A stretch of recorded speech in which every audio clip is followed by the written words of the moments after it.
এটার উপযুক্ত বিচার তদন্ত চাই। ৭৩ বছর বয়সের সলিমা খাতুন লস্করের সাথে এমন প্রতারণা, যেটা আমরা প্রধানমন্ত্রী আবাস যোজনা বলিয়া জানি।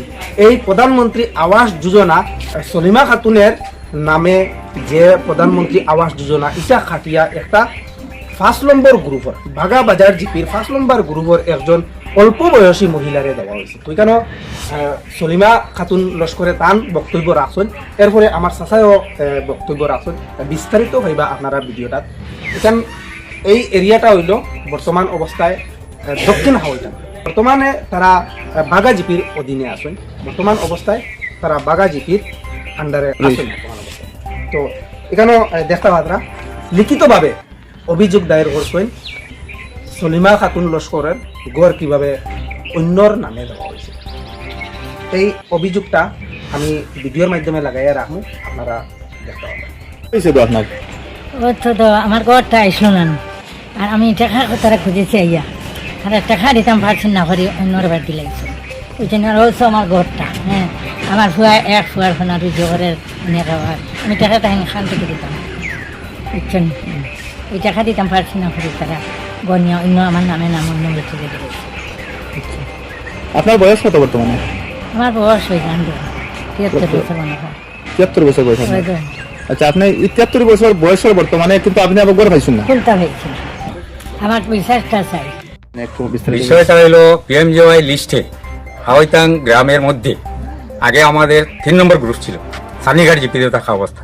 ডিলিমিটেশনের পর সেটা বাগা জিপিতে অন্তর্ভুক্ত হয়েছে। এখন ৬ নম্বর গ্রুপ বাগা জিপির আন্ডারে। আমি ওই গ্রুপের মেম্বার, সানিঘাট জিপিতে ৬টা আমার মেম্বার। কিন্তু এইবার বাগা জিপিতে যাওয়ার পর আমি ইলেকশন খেলে হেরেছি, আমি জিততে পারি নাই। কিন্তু আমার বোনের নাম ওয়েটিং লিস্টে আছে, ছিল। বর্তমানে ওই লিস্টের নামটি সেম আরেকজন ৫ নম্বর গ্রুপে, আমরা ৬ নম্বর গ্রুপে আছি, ৫ নম্বর গ্রুপের অন্য মহিলার নামে রেজিস্ট্রেশন করা হয়েছে। জানতে পেরে আমার যে সান্নিঘাট জিপির জিআরএস যিনি রিন্টু দাস, উনি ওই বোর্ডটা আপাতত স্থগিত রেখেছেন, পয়সা ঢুকতে দেন নাই, উনি বন্ধ করে রেখেছেন। কিন্তু বর্তমানে বাগা জিপির জিআরএস এবং জিপি মেম্বার সেক্রেটারি কিভাবে ওনাকে নিষেধ করার পরও রিন্টু বারবার বলেছে এই টাকাটা আপনারা রিলিজ করবেন না, এটা ওনার নামে নয়, অন্য একজন মহিলার ৭৩ বছর বয়স্ক উনি।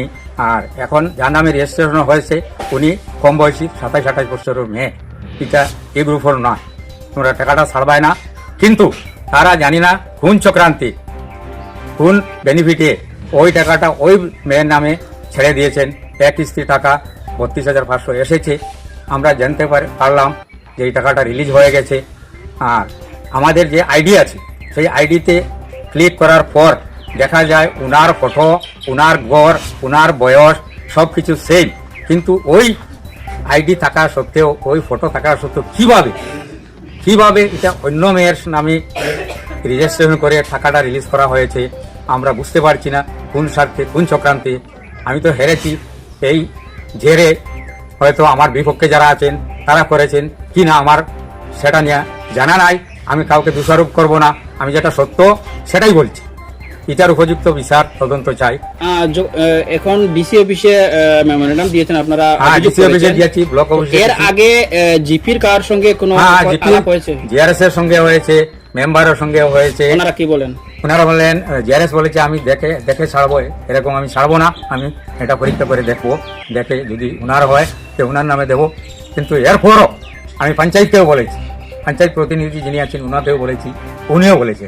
কিন্তু এরপরও কিভাবে, কি কারণে ওই মেয়েটার নামে ২ নম্বরই যে মেয়েটা যার এই লিস্টে নামও নেই তার নামে টাকাটা রিলিজ করা হয়েছে তা বুঝতে পারছি না। তাই আমি, যে আপনার নামটা একটু উল্লেখ করেন। আমার নাম তো আফতাবউদ্দিন লস্কর, সবাই চিনি, আমি এই এলাকার ৬ বার প্রাক্তন মেম্বার।